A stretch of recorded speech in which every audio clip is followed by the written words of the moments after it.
Hi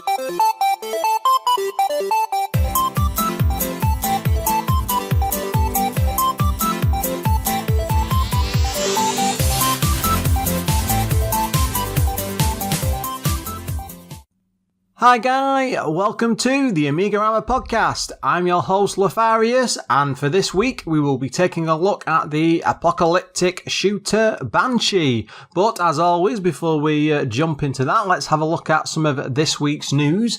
Now, first up is something that came to my attention thanks to Rob Hazelby. He mentioned this over on the Rollmuck forum. Basically, he's got an event coming up and he just sent me a bit of blurb and asked me to read it out, and here we go. The next Southwest Amiga Group meet takes place at the Swindon Makerspace on Saturday the 30th of June 2018. The event runs from 11 a.m. until 5 p.m. with a brunch meet at the cafe next door at 11 and entry to the Makerspace from noon. At our June meet, we'll be holding Sensible Golf and Diner Blaster Bomberman tournaments. We'll have members recapping, cleaning and repairing machines, a retro swap shop and Amiga systems for sale. We'll also have Amigas running classic games, demos, networked, Amiga gaming and more. Swag embrace both classic and next generation machines, including all Amiga OS variants, Morph OS and Aros. Swag support physical, emulated and FPGA based platforms. My god, they're really covering everything here. If you've got problems with real or emulated hardware, bring it along and we'll do our best to get it up and running for you. Now that is absolutely fantastic, because usually if you get stuff like recapping and stuff done on eBay, it's like £30 to £50 at a time. So yeah, that sounds fantastic. I might go myself. All are welcome and first time visitors are free to get in. What can you say? It's free. For more information, go to www.southwestamiga.org.uk or search for the Southwest Amiga Group over on Facebook. Now that does sound absolutely amazing. We don't really seem to have big Amiga events like that in the UK. I mean, in like European countries it tends to be a lot, and I think there's some in the US, so this does sound absolutely amazing. It's not, Swindon's not too far away. I'm half tempted to go myself. Yeah, fantastic. Thanks for that, Rob. Now, something else I wanted to cover this week. Of course, this is being a podcast and it's pretty much just me talking to you guys. But of course, we've got like the Facebook page running and the Discord room. There's links to both in the show notes as usual. But one thing that we can't really do via the podcast is have like one-on-one chat. So I'm always interested in doing that sort of thing across the group and the chat room. I had this great conversation the other day across the two, and we're just chatting about what memory people had back in the day, and people were coming back with the usual stuff like, I only ever went as far as like 512k.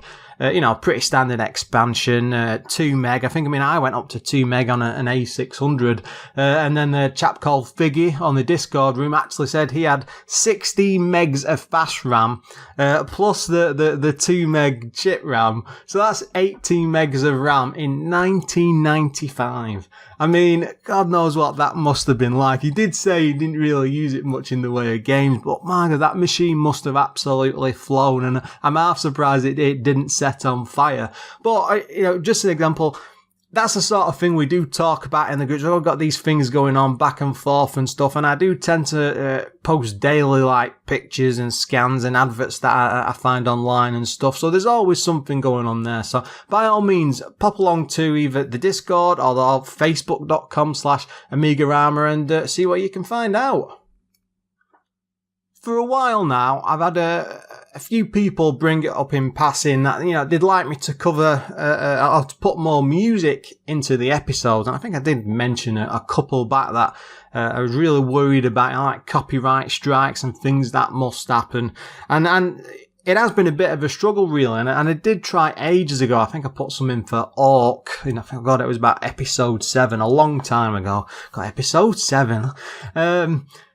And I've always been a bit hesitant because, I don't want like the podcast so slapping down and stuff, but I have been listening to a lot more podcasts and paying attention. So what we're going to do this week, I am going to sneak in the intro music for Banshee. I'll give it a week and we'll see what happens, and I'm fingers crossed that they don't actually pull the episode. I suspect they won't, but I've gone for something like, I think it's like a really popular Amiga game, and it'd probably be, if it was going to happen to anything, it would happen to something like this. So fingers crossed, if this experiment works, I'm going to start putting more and more music into the episode and start playing around and stuff, because I do want to improve these shows. I don't want to just be like stuck in a rut all the time, just being like a very, very similar pattern. If I can, I'll expand stuff. And one thing I have been noticing as we've been going along through, especially for the last month or so, that people have been saying that, I seem to be doing a lot more in depth, and the episodes are getting not too long, but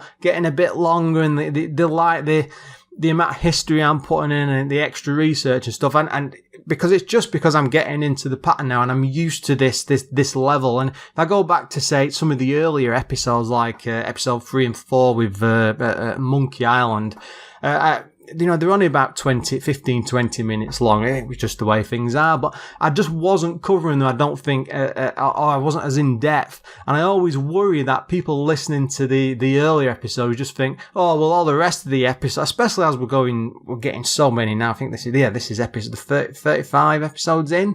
We're just growing and growing. It's getting longer and longer, but we are improving, and I hope then people do come back sometime in future. So let's move on to this week's track.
And with that out of the way, it's time to move on to this week's game. Now, for this week, I've gone with Banshee. Now, this is a shooter, and I should probably warn you all that shooters are certainly not my forte. I'm not really a big shooter fan. I don't play them a lot.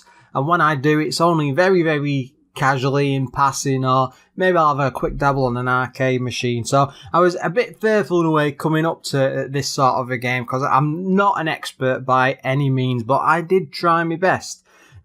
As I was looking through the list of episodes and what to go for this week, I suddenly realised that I haven't covered shooters at all. I mean, we've done so many episodes and we've covered all sorts of different genres, from sports to driving, platformers, graphic adventures, everything like that. And shooters are quite a massive genre of their own. And I think it's probably because it's my own fear, and it's just not the sort of thing I wanted to get into. But anyway, I think I've gone with a very good pick for this week. So sit back and enjoy it. Now, first up, Banshee was published by Core. They were also the developer behind it. They were responsible for games like the Chuck Rock series. I think that had just 1 and 2 games. I think one of them was an arcade version as well. Things like Dragonstone on the CD32, top-down RPG. I think I might have mentioned Action RPG. I might have mentioned that before. Jaguar XJ220, which I think is a bit of a rip-off of Lotus. Universe, which was a pretty good point-and-click adventure, I think, but with some very obtuse puzzles. And of course, later on, the Tomb Raider series. So you're in pretty good hands with Core. And looking at the list of games that they did, I'd be at this for ages if I went through them all, but they really, really were pretty prolific, and they released tons and tons of games. It surprised me just how many they'd actually brought out. I mean, for me, Core has always been about Tomb Raider, and seeing that they had this huge back catalogue before, and it's not just about Lara Croft. Now, this came out in 1994, so it was a pretty late game. It was on 4 floppy disks. The CD32 version, which is only 1 CD, turns out that actually had 2 more levels, so they did expand it. I mean, considering the amount of extra space on a CD, I'm surprised they didn't do that right from the off anyway, but on a lot of other games as well. It was priced at £25.99, and you could have up to 2 players at the same time. Now, it was coded by Soren, I'm not sure, Hannibal.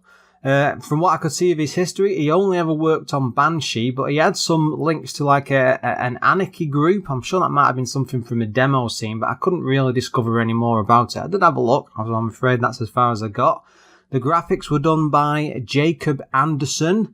Now, he had quite a few games that he was behind, including this, but one of the best ones I thought were the Cover Girl strip poker games. Great artwork there, mate.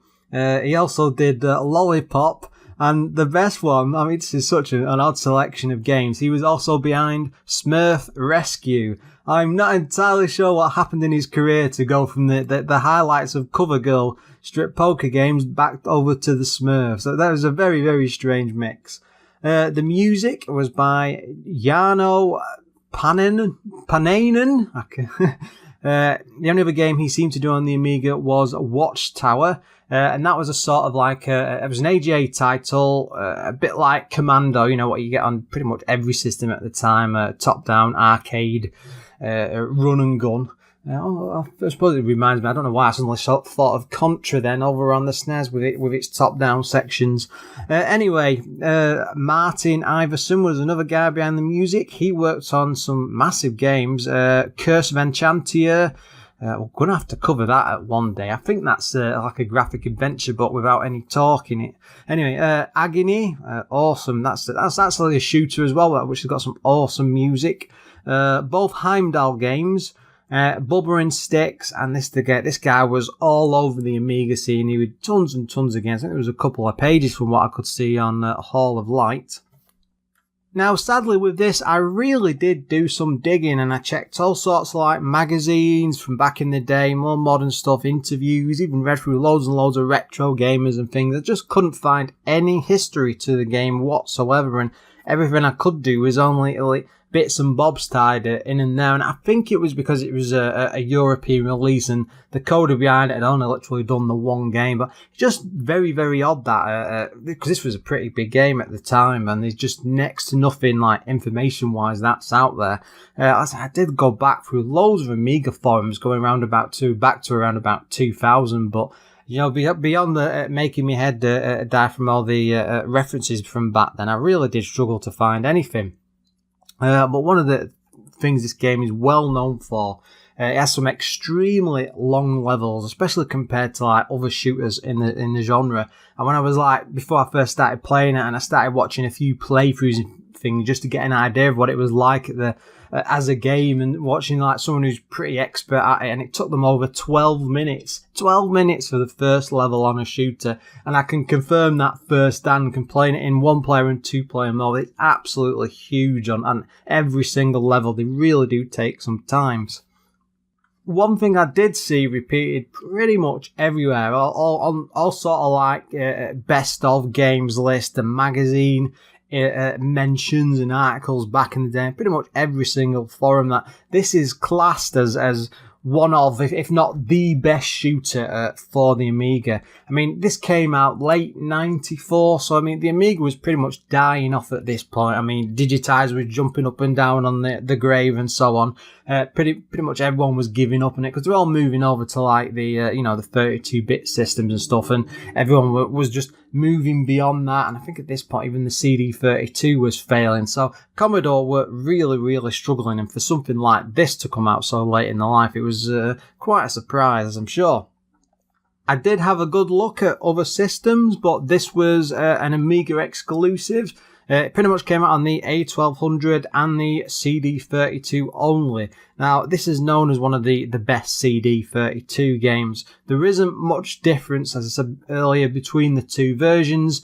There's no like extra CD music or anything like that. It just has a couple more levels, which is nice if you like that sort of thing. I suppose if you were paying the high CD prices at the time, it was quite a nice surprise. And one other tidbit I did discover, especially on the cheats for the game, there's quite a few of them, but one of the funniest ones I saw was if you enter Mary Whitehouse in capital letters on the high score screen, it will actually make the polar bears and the civilians that you see in the game killable. Usually they're completely invincible and it does absolutely nothing, but you turn this mode on and there's all like blood and guts and gore exploding here, there and everywhere, so it's probably worth trying out because that's quite an entertaining. I sound terrible, don't I? Yeah, don't be doing that. That's awful. That's awful. I would also like to take a moment to thank Dan from Lemon Tube Amiga. Yet again, he sat down for a good hour and put up with me, struggle along trying to learn this game for the 2-player mode and try to get through it. And funnily enough, we did actually manage to get right through to the end. So a big thanks to Dan. Go and visit his YouTube channel because it's packed full of some awesome Amiga content. One of the favourite things I thought, which I really liked that he's done, was his Amiga history documentary, and I think it's about 4 or 5 hours long. It's absolutely massive and it's in several parts, but well worth looking up. Of course, any shooter worth its salt has a world catastrophe or decent story to go along with it, and I'm happy to say that Banshee certainly lives up to this. The way the story goes is the place is Earth, the year 1999, but the Earth of a different timeline where the last 2 world wars were never fought and aviation technology hasn't advanced beyond the power-propped plane. There are no microwave ovens and TV is still in black and white. My God, it sounds like Wales. There are no superpowers. Humankind lives peacefully until Blardax Maldre, uglier than a Frenian foot toad, an exquisitely evil alien empire of the Styx Emperor, bloody hell, has an exquisitely evil idea. Wouldn't it be great, he thinks, if the exquisitively evil Styx Empire covered every last millimetre of good old planet Earth? The invasion begins, and only one man stands in the way of Blardax's relentless lust for world domination. His name, Sven Svardensvart. My God, I should have practiced that before reading. Sven escapes to the last free place on Earth and swiftly builds an incredible flying machine, bristling with guns, rockets and other deadly weapons. He calls this plane the Banshee, and thus begins his one-man rebellion against the exquisitively evil technological might of the Styxian invaders. Oof, that was tough to get through. That's a lot of big words thrown in there. When the game first starts, you do get a bit of a graphical introduction, and it's a few pictures of all this going on with a couple of paragraphs written out, but one of the greatest things it had, it's more comedic than what's in the manual. And the guy, Sven's father, was actually killed because he refused to invent the microwave oven, which just made me laugh. I'm quite a simple chap. What can I say? Now, the game itself, it's well, as I said before, it is a shooter, but this is a bit different. It's a 90s steampunk look. What I mean by this is it looks very similar to the Chaos engine. And it has that, like with the big glasses on and then all the tech around the side and all the vehicles and stuff, and the way it's all like lots of pipes and glasses and goggles and things like that. When it's got a bit of cannon fodder mixed in.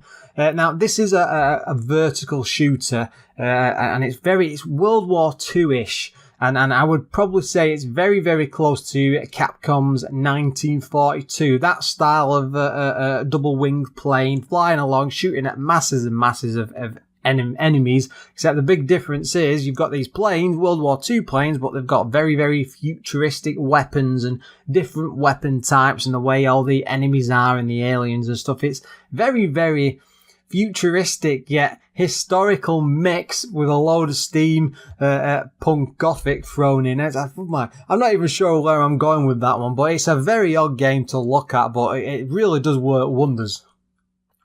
With this being a vertical shooter, there's not really much to describe about what you can actually see. There's like an info bar down the left-hand side of the screen. Up there you've got things like lives, number of loops you can take, your score, I mean, you do have a shield in this, and that's indicated by a little green bar which goes up and down. And of course, thankfully, you've got that class as a shield, so you've got no instant death kills, which is always a plus, especially in a rapid shooter like this. I mean, most of them, they kill you, you're out of it, there you go. But this really does benefit from having an energy bar effectively, because it means you're more daring and it pushes you to go in different places, which you probably usually wouldn't if you had to worm your way in and out of all different enemies firing off. And then I think it did with me anyway. It made me take more risks because I wasn't panicking as much. Maybe it's just the way I play shooters. I did say before, I'm not very good at them. Now, there are 4 levels in total to tackle. You start off in a seaport. You're basically flying over the sea, you eventually come into a port land and all the town surrounding that. It does look pretty good. You've got things like a cityscape, a desert, moon, and what's like an alien planetscape. I don't really know what else to call it. And luckily I did get to the final level on the 2-player version with Dan, and it goes into space. And the greatest part about it whilst you're flying through space is it looks like Xenon 2 Mega Blast, I think that one was called. But that, even the graphics and you change from a plane into a spaceship or a space rocket, but looks really, really good. It's very, very similar to Xenon, and I like the style that it gives, and it just doesn't lose anything. You're pretty much using the same weapons, and it's just a different sprite, I suppose. But it does add that big chunk of variety to it straight away, because usually, you're straight through the same vehicle throughout these type of games, but no, not with this one. It does give you something different.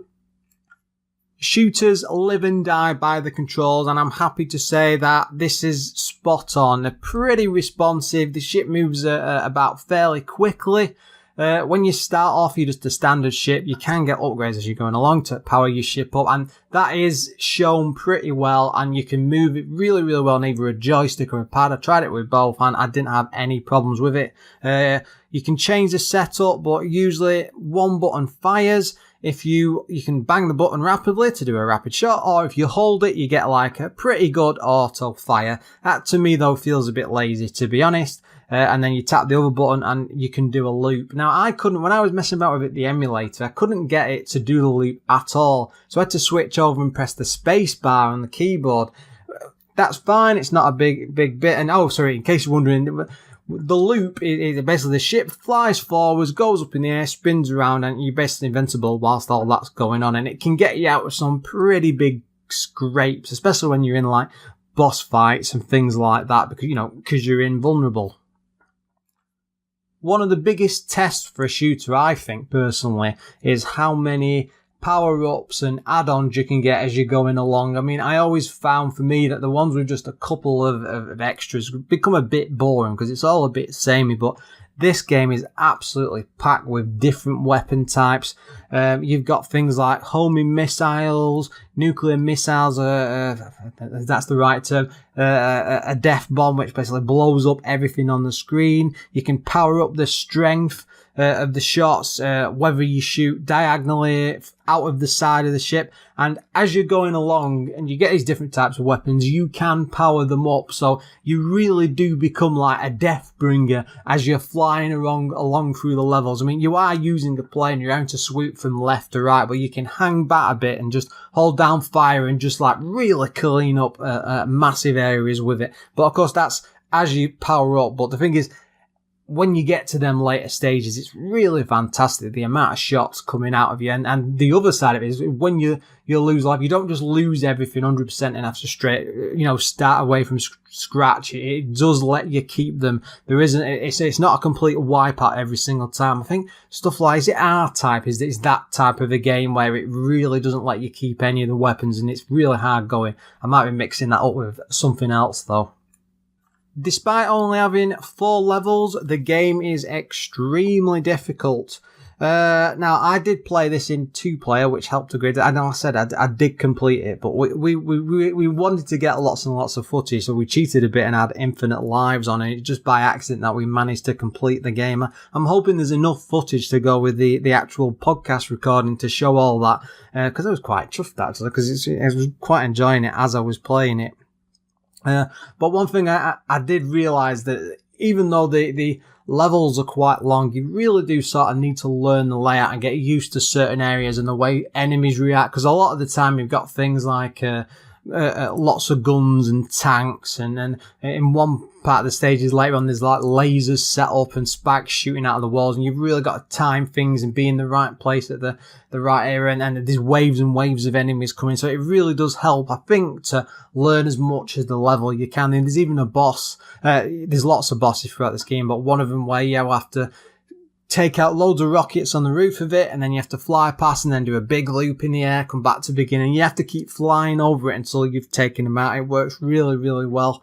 The bosses themselves, most of them are bullet sponges, but the great thing about them is they've all got a unique special ability, whether that's just firing millions and millions of cannons at you, or like swinging like a big ball on a chain and stuff like that, or there's one where there's like spikes flying out you from behind, and you've got to time it with lasers to be able to hit like an orb up on the ceiling. It's a very, very odd mix of bosses, but they really are a different challenge. You never get in a situation and it's just like, oh, it's the same boss again and I'm stuck in the same area. They are quite an interesting design, and it's really, really involving the further you get in the game, and it really does add a joy to playing through it, because each time you think, oh, I wonder what's coming up next. Now, this is a very, very strong AGA title. The graphics look absolutely fantastic, and I really haven't seen anything to this degree on the Amiga so far. The way all like different environments and effects work, everything's exploding, and the game moves so rapidly. It's so fast, and I didn't see a single bit of slowdown. I even tried it on standard like A1200 mode. There was nothing. The game just ran like a dream, and there's shots going off everywhere, people firing rapidly. There's loads and loads of blood and guts and people blowing up in the air and, you know, dying on the floor and stuff. It gets very, very messy, and it does remind me a lot of cannon fodder, and that whole when you shoot the people, there isn't like you repeatedly shooting them, you know, because like sat there crying on the floor because they're about to die or anything. There's none of that, but when just the way they lie there after they've died, it sounds very, very morbid, but it works extremely well. They also remain on the floor as the level scrolls past, which is quite a good thing, because usually in this type of game, you know, they either blow up on the spot and they disappear, or you just fly by and they just completely vanish and there's no sort of sign of them. On this, the actual dead bodies remain on the floor, all the exploded bits and parts.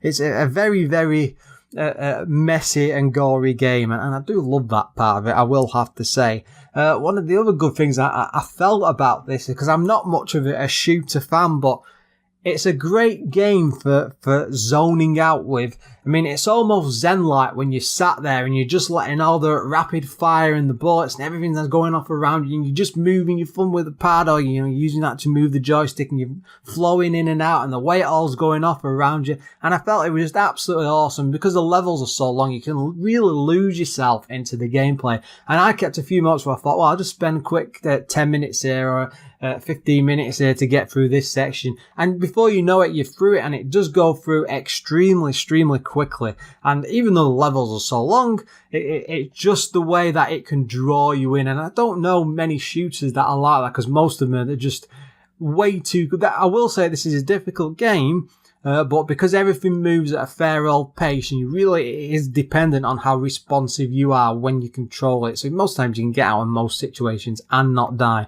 Plus the fact you've got the shield and stuff. And I just felt, that's an odd thing to say, but I felt like it was a good zone out game. Just enjoy, let it wash over you and see how far you can get. I was a bit worried when I started doing this episode that, you know, it's just a shooter. What is there to talk about? But as you can probably tell already, there's an awful lot going on. And, you know, it is just a shooter. They're only really very simple and, you know, responding to direct situations and blasting your way through. But there's an awful lot going in, and it's quite a deep game with stuff, with everything that happens around you and the situations and the way the bosses work, and that awesome sense of speed as you're flying around. I mean, I was really taken aback just by I can't stop saying it, but the high speed and the way the graphics are all flying, and there's just no slowdown whatsoever. But of course, there's always problems with games, and nothing's perfect. One of the biggest I have with this is just that there's no in-game soundtrack. And even on the CD32 version, there's just nothing extra. As you're flying along, it's all like sound effects and explosions, and they all sound great. Don't get me wrong. There's very satisfying clunks and clicks and things, and it's very interactive the way it all sounds when it's coming at you. But it could have just done with some music. But as I was looking into the history of it, I discovered that because the reason it runs so fast is because they are streaming the level data straight off either the floppy disk or the CD. But what that means is because they're doing that, they can't have like decent audio playing because they'd have to flick into different tracks on both media types to play the like Red Book audio and stuff. So I think from what I could tell that they decided to leave it out, but I couldn't confirm that either way, but it sort of makes sense for the way it all plays out. One of my other big problems with it, and in a way they're sort of a plus, but it is a minus too, is the levels felt to me to be a bit overly long. I mean, if you're not zoning out and stuff, it really is constant, and you can just get away by holding down your finger on the button to use the auto fire, and then it becomes just more of a swinging left and right to dodge things, and whilst the level's rolling past. But 12 minutes to do like the first level. When I first played it and I was sat there, I kept thinking, this is really, really. Am I still even like on the first level, or am I suddenly going to flick over and it's going to start level 2, or is this going to be the entire game? It just doesn't let up, and then because it sounds strange, like 12 minutes I suppose isn't really a long time, but for something like this where you need breaks and rests as you're going along, because it's quite frantic. It needs a lot of concentration to do a game like this, and there's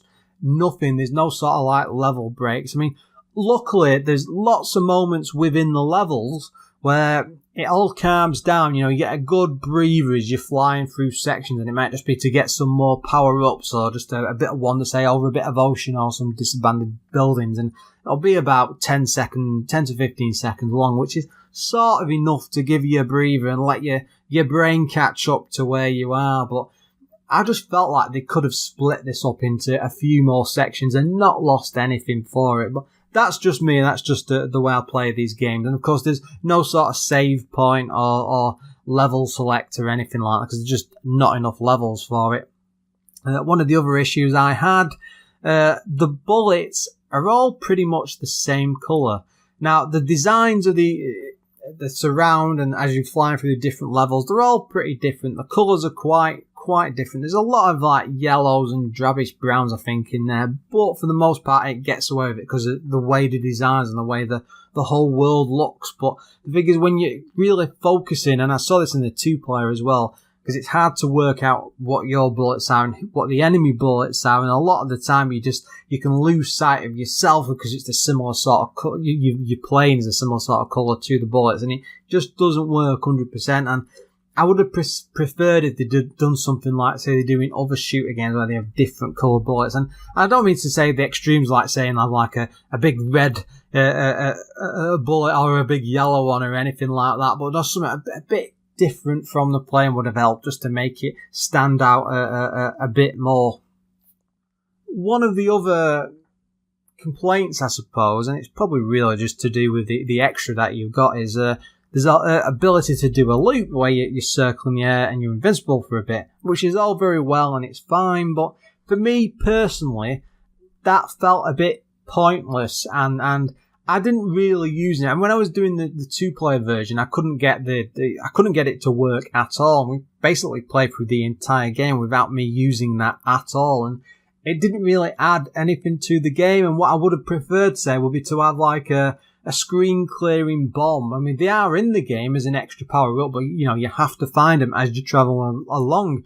And I would have really liked just to be able to, like, you're in a really rapid fire and everything's kicking off, just to be able to use like two or three bombs would have done at different points throughout levels. Maybe you can collect more as you're going along. It would have made a much more difference, I think, especially when you're on a boss level, and they are bullet sponges at the end of the day, and it would have been nice just to be able to fling off a couple of bombs to bring down their energy. But again, it's not much of a complaint, and it's only a little one, but it did bother me. The loops just felt a bit useless. The magazines at the time were pretty much raving about this. Amiga Action gave it 86%, CU Amiga 91%, Amiga Format 90%, Amiga Power 89%, Amiga Computing 89% as well. Pretty much across the board, everyone was like pushing 90%. I think 91% was the highest I could get from the historical records. And straight away, I must say, I agree with these scores. It really, really does deserve something special up there. My biggest problem with it is I didn't like the long levels. I mean, it could have been shortened a bit, as I said before. But at the same time, even an experienced player is going to be looking at around about an hour's play just to get through, because the speed, the way the ship moves through the levels and the way they scroll, you're pretty much on a roller coaster ride there and you're stuck to it. So it does add some lastability to the game. And of course, coming back to it later after you've completed it or to do replays through, because they're so long, it's a lot more entertainment, because again, a lot of these shooter games are really short and quick. You can get through them in a couple of minutes time, which is fine. But I don't know what to make of that, really. I'm a bit and ah about it a bit. I'm not entirely sure, but I still think that the levels needed to be shortened a wee bit more. Now, as an AGA title, this is the sort of thing that we needed more of for the Amiga. This really showed off what it could do. And I think even things like you're going on to like some of the later systems, it would have given them something, a run for the money, especially for 2D shooters and the way it looks and stuff. It's absolutely gorgeous. And one of the best things about it is there's lots and lots of like weather effects. You've got like fog, rain, snow in there. And they really look amazing. The rain in particular, it's almost like it's blowing through the air and it's coming down in little dashes and tickles. I'd never seen anything like it on the Amiga. And you look at this as a system and you think that, and God, the Amiga really is like a graphical powerhouse. It was the sort of thing you'd be expecting on PCs from like, say, 98, 99. But the Amiga really could give some systems a run for its money. It is pretty much the perfect game for showing off what an Amiga 1200 or the CD32 could do. And again, it's a shame it was so late in the system's life. If only a few more people had been able to make games to this level. I mean, the graphics are just absolutely perfect. Now, it was a very, very challenging game, especially in single player. It's something else completely different in two-player. I think it's a lot easier in two-player mode because there's so much, especially in the later stages, because you can both fire like crazy, as you can probably see from the gameplay footage. But it really is a lot of fun because you can work together. And one of the greatest things I thought when we were playing it with Dan as a two-player is that the way you could sweep from one side of the screen to the other, and you could do it in turns, like he would go first and I would follow him, or vice versa. And you would have to take turns and like clear out the screen much more than you would do say in the single player. And there's so much going on, but you can do it at the same time. And it really feels like you're actually conquering the level and really working your way through sections. But I really did enjoy the two-player mode. I will say I've not seen anything to this degree on the Amiga so far, especially for two-player. I mean, there's nothing like it. Of course, you've got some of the racing games and things and platformers and stuff, but none of them felt to me as intense as this and really being able to fly through the levels and plan and work together and stuff. I mean, we were using Skype to talk through sections, but it was absolutely fantastic. I had lots and lots of fun. I think it will give modern shooters a proper run for its money. I can certainly understand why the magazines raved about this at the time. Yes, it does have its problems, but it's such a good game. There's so much going on, and it's a bit of an unknown classic, this. Not a lot of people play it or go back because it was so late in the system's life, so I think it probably sold like 2 copies or something ridiculous like that. There was no real systems going on at the time to sell the games for, but it really is a fantastic game, and I would highly recommend that everybody either tracks a copy down. I don't think there's any like Steam release or anything like that, so it'll have to be an emulator, but it really, really is an awesome Amiga title. And with that, it's time to finish the show. As always, guys, thanks for listening. This show would not be possible without your support, especially on the Patreon. Hint, hint.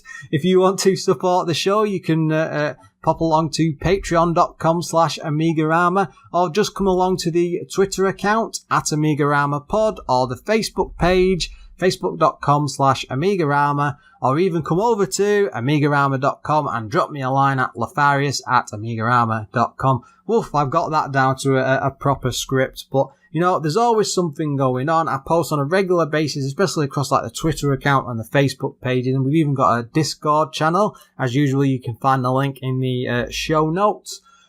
Until next time.